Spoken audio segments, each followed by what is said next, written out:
a sad little fellow.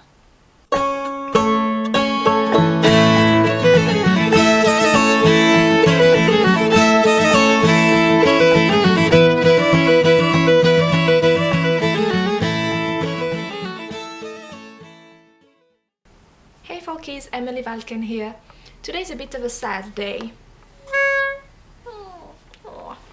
Because I'm giving my SÄCKPIPA to a friend. This is because I don't have time to play it, because I already have fiddle and nyckelharpa to practice, and now I'm starting with hurdy-gurdy and I just can't also play SÄCKPIPA.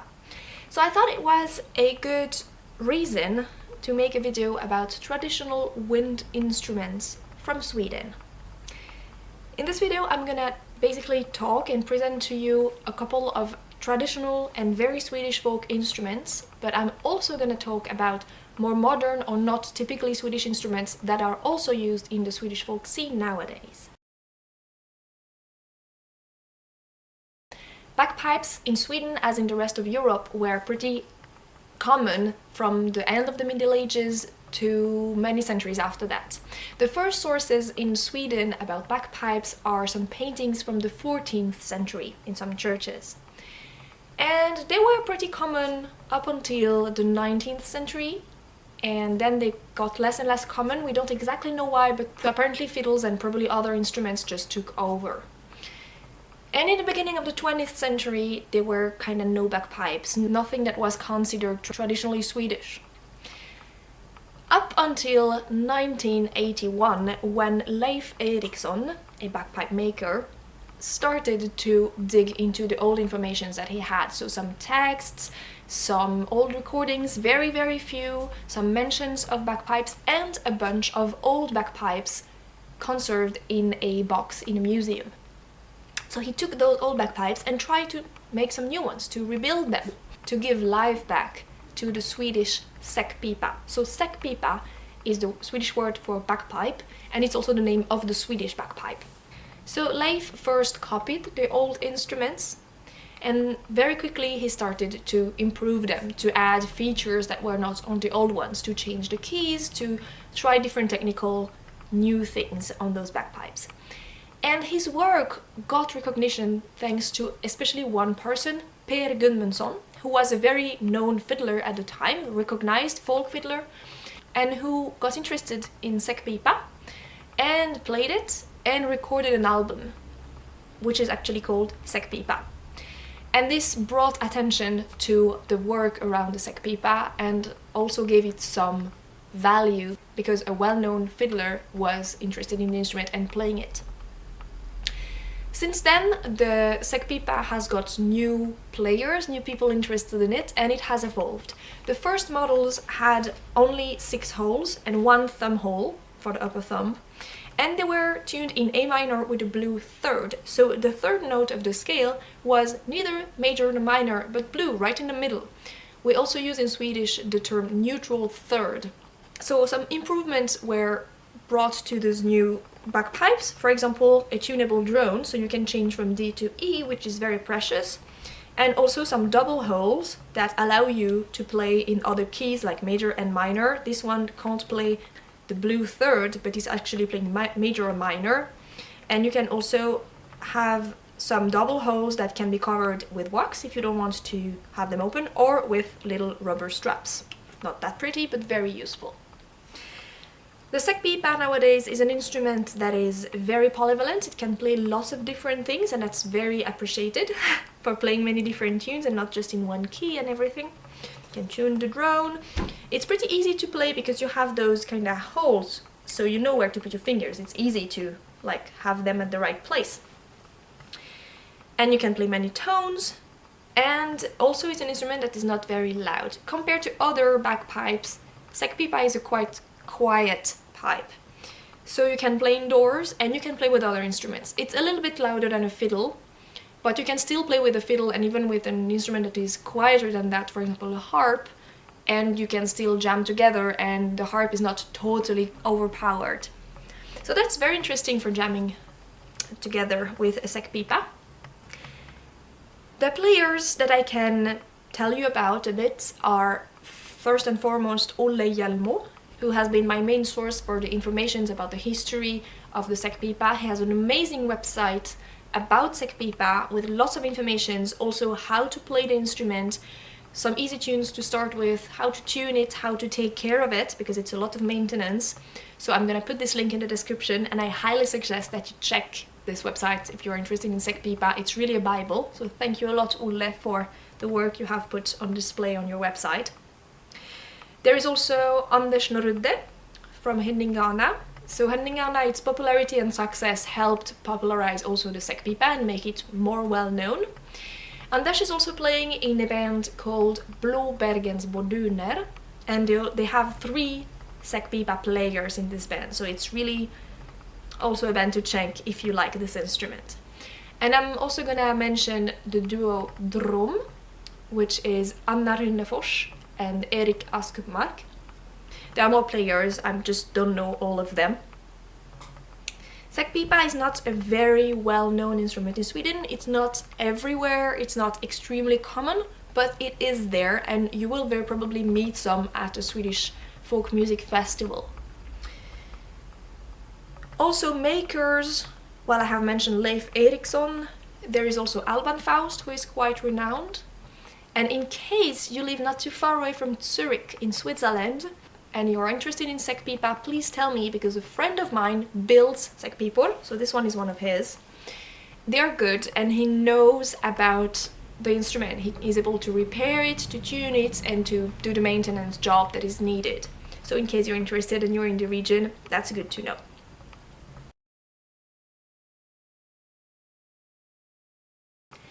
In the Swedish folk music world nowadays, you have other reed instruments without bags that are also known and used. They are not traditionally Swedish, and they are not very historical. They are more modern instruments from abroad, but they are used, so I wanted to mention them. The first one is the clarinet. It seems that the clarinet was actually quite popular in Swedish folk music like 1 century ago, but it lost its popularity kind of 40-50 years ago. I don't exactly know why, I haven't found precise explanations for that, but my guess is that during the folk revival, people were after more traditional looking instruments and more typically Swedish instruments. So the nyckelharpa, for example, profited from that, and some flutes that I'm gonna talk about later. The clarinet was more like a classical instrument. It was not typically Swedish, it was not as folk. So my guess is that people just got less interested in it and preferred to play instruments that were considered as more folk. Nowadays, clarinet is a little bit coming back to the Swedish folk scene. It's still extremely small, but you can meet some clarinets in some bands, and I think it's really nice. And I'm also super happy because it brings along its big sister, the bass clarinet. And if you know me, you know I adore bass clarinet, so I'm super happy that there are some players of this instrument that are coming in the folk music world. We need bass instruments. And another reed instrument that is more popular than one could imagine is the saxophone. It's also not very common, don't get me wrong, but there are some saxophones in the Swedish folk world nowadays. Folk flutes were pretty common in Europe during centuries, and they were very tied together with one lifestyle, which was the herding life.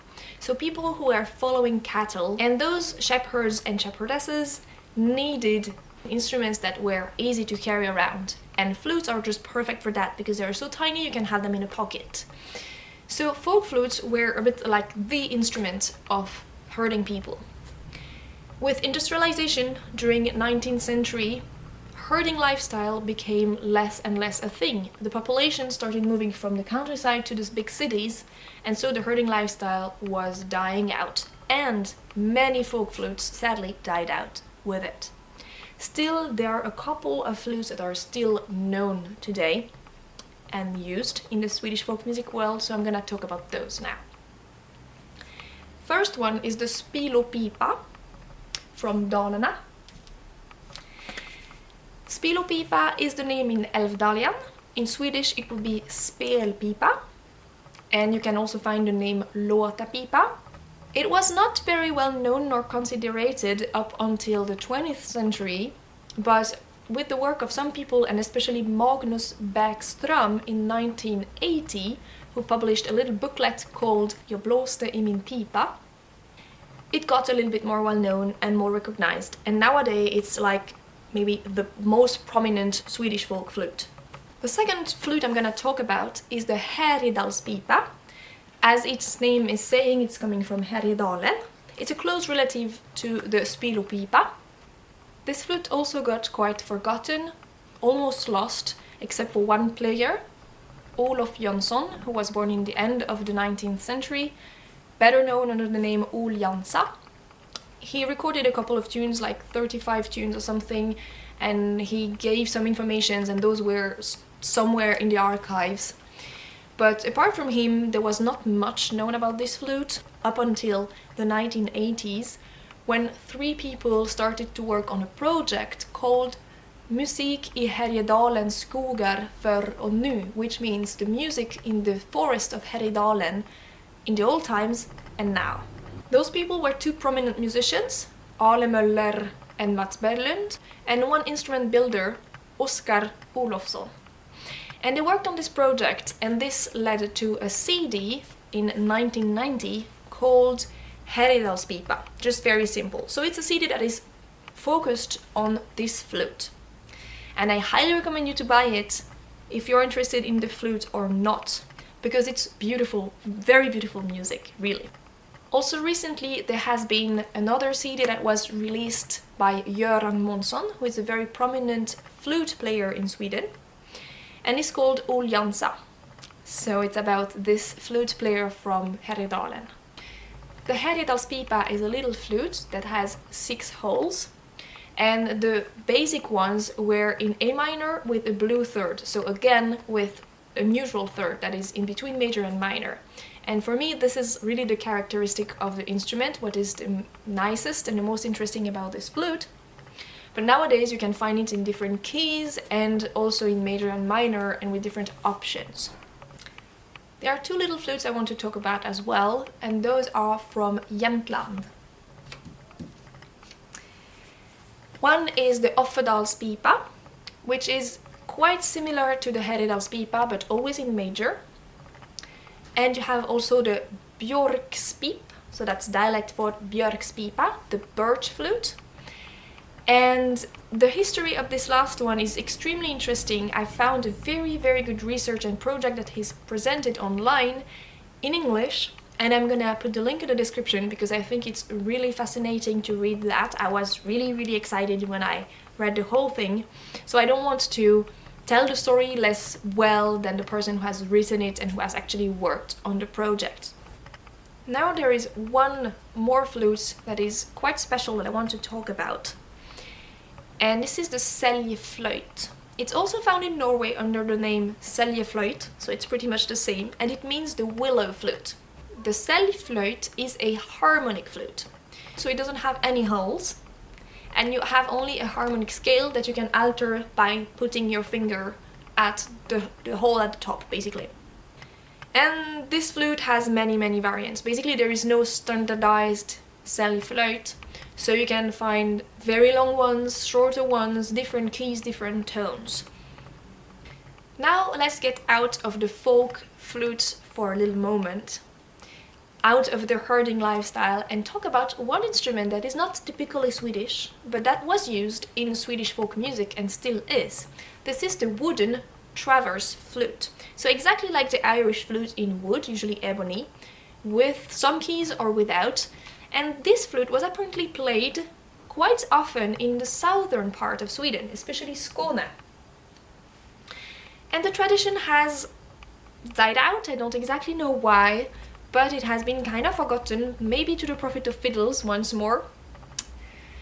And there are 2 people who are working on reviving this tradition of flute playing in southern Sweden. Those are Andreas Ralsgård and Marcus Tullberg. Also, in the Swedish folk music world, you will of course find other types of flutes that are neither Scandinavian nor traditional, but that are there anyways. For example, the classical metallic flute or the Baroque recorder. Those exist in the Swedish folk music world nowadays. They are not common at all, but you might encounter some.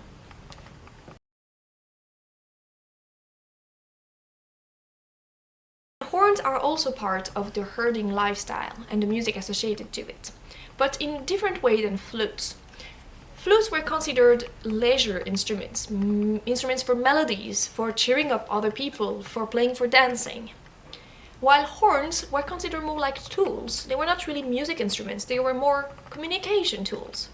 Because people who were following the cattle up to the mountains and to the wild areas, they didn't have any means of communication, they were very far away from each other, and they needed sometimes to transmit messages. For example, playing a little melody, which means, the wolf is there.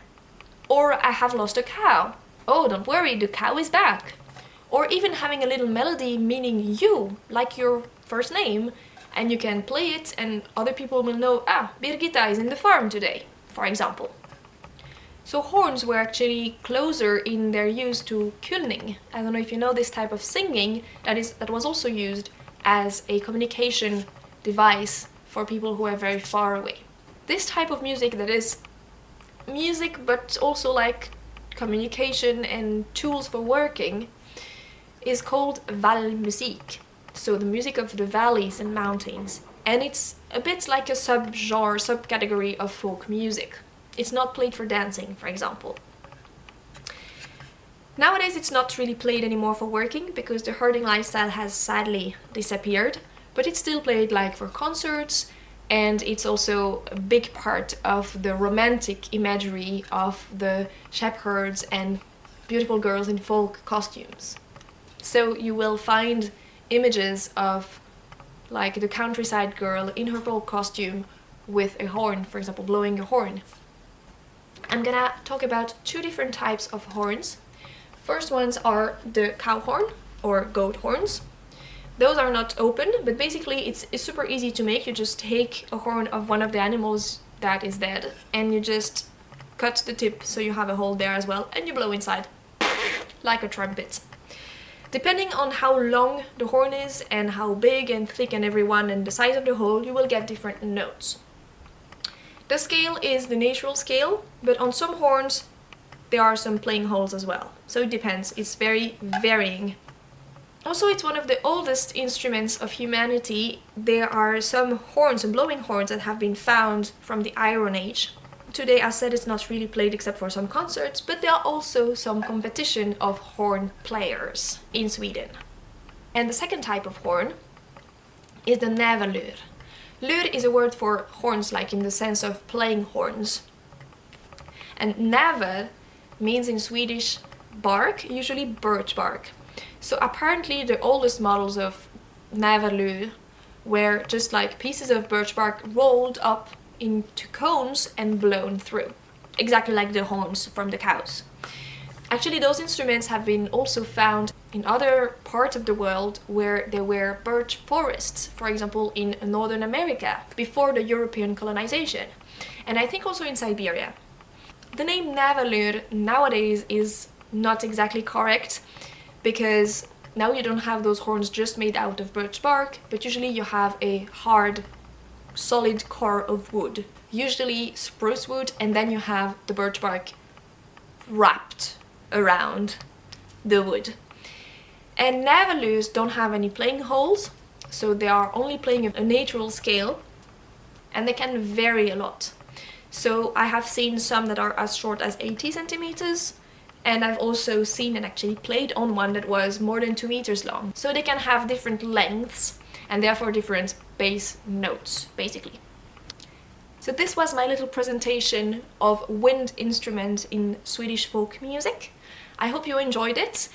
Please, if you have anything to add, to comment or to criticize or to suggest, write to me in the comments. If you're shy, you can also write to me personally through my website. The link is also in the description.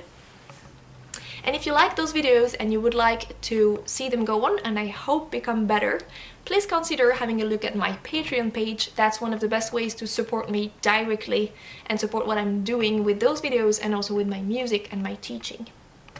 I hope you enjoyed this video and I will see you next time. Bye, folkies!